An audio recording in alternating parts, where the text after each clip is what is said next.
Chapter 19: Unfairness and What to Do About It. In the days after the hateful words had been scrawled on the wall, Dune went to work grudgingly. He didn't want to work with the people who did such awful things. He had to remind himself that they weren't all ignorant brutes, and that they were still giving the Emberites shelter and food, even though they were no longer allowing them to eat with their lunchtime families, and even though they were planning to send them out to fend for themselves in the winter. But the people who had written those words, no one was trying to find out who they were. No one was pushing them. Who was the one getting the evil looks and being called bad names? He was. He who had done nothing. He couldn't stand the wrongness of it. He felt it physically, as if he were wearing clothes that were too tight, a shirt that pinched him under his arms, pants that were too short and too snug.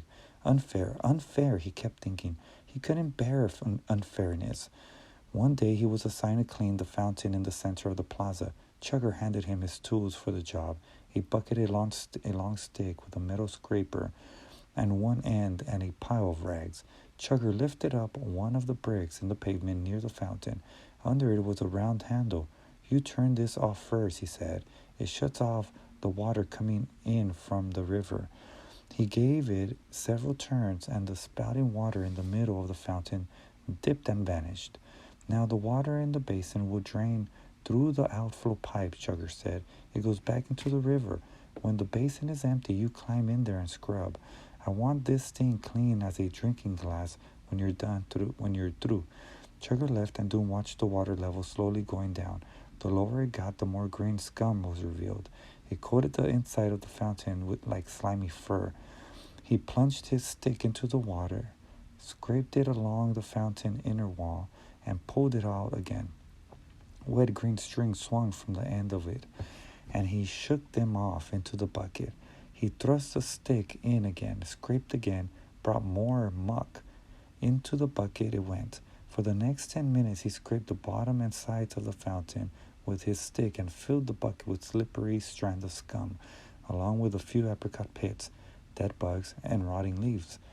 The water was about half gone now, but it seemed to be draining very slowly. Probably Dune reasoned this was because the outflow pipe was getting blocked with all the loosening scum being drawn toward it.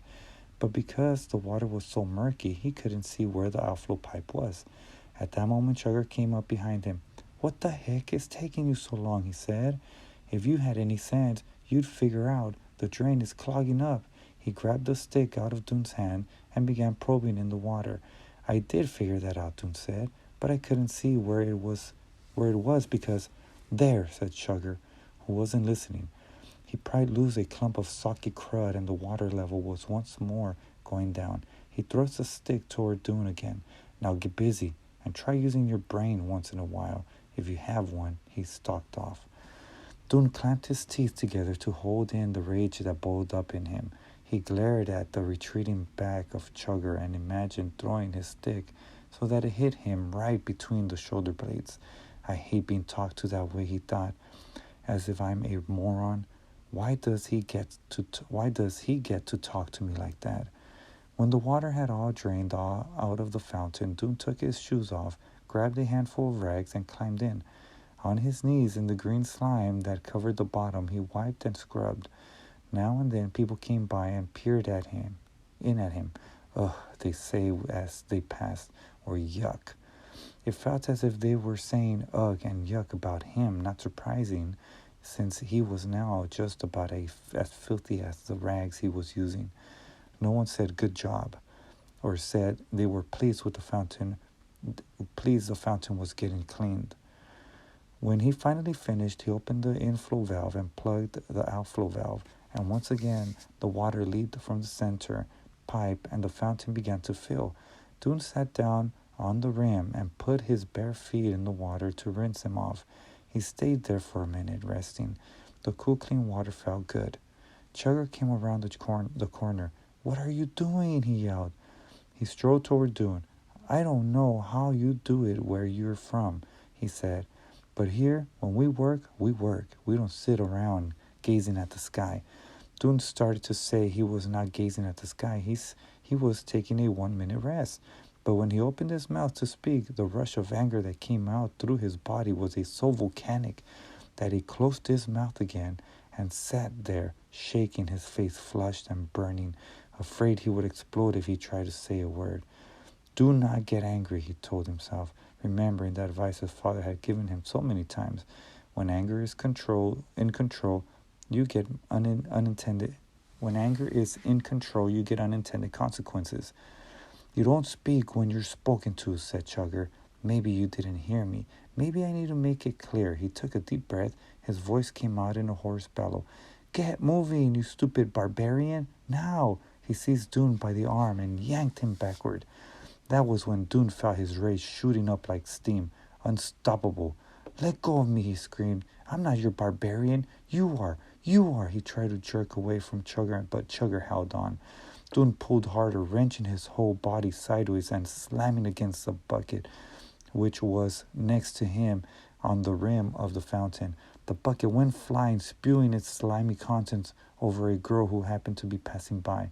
She screamed and slapped at the stinking green sludge running down the front of her shirt. People rushed up to her and shouted angrily at Dune, who gave one more frantic pull and finally freed himself from Chugger's grasp. For a second, he and Chugger stood glaring at each other. Dune knew how he must look to the people around him, clumsy, filthy, wild-eyed, and, worse than that, a violent boy. The kind of boy who would waste good food, the kind of boy whose ugly, fiery temper could cause real damage. He turned and stalked away. No one tried to stop him. He realized when he'd gone a short distance that he'd forgotten to pick up his shoes. But he wasn't going back for them. He ran barefoot all the way to the Pioneer. I've done it now, he thought. I've made everything worse, and yet none of it is my fault. I was trying hard to do my job and trying even harder not to get angry. But look what happens.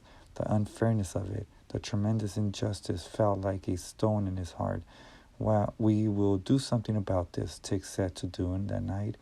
They were standing by the hotel's back stairs, where they'd encounter each other on the way in from the outhouse. You are being abused. We all are. We mustn't stand for it. Dune nodded. He had told Tick about Winter, and now Tick was more outraged than ever. The look on his face was hard and determined. Dune admired Tick's strength and the way he always seemed to know what to do.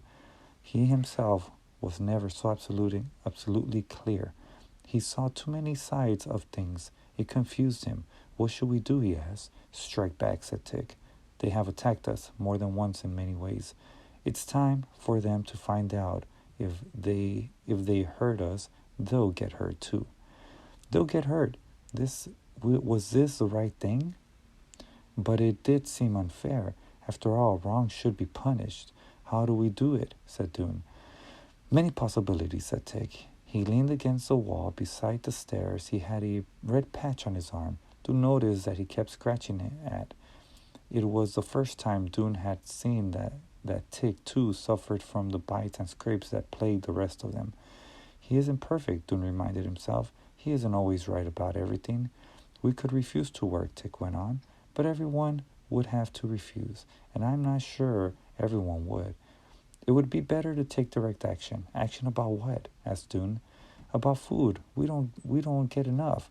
This is an injustice. All of us feel. So what about this? We storm the storehouse and take what we need by force. Steal food, said Dune. It isn't stealing. It's evening things out. It's getting what should rightfully be ours.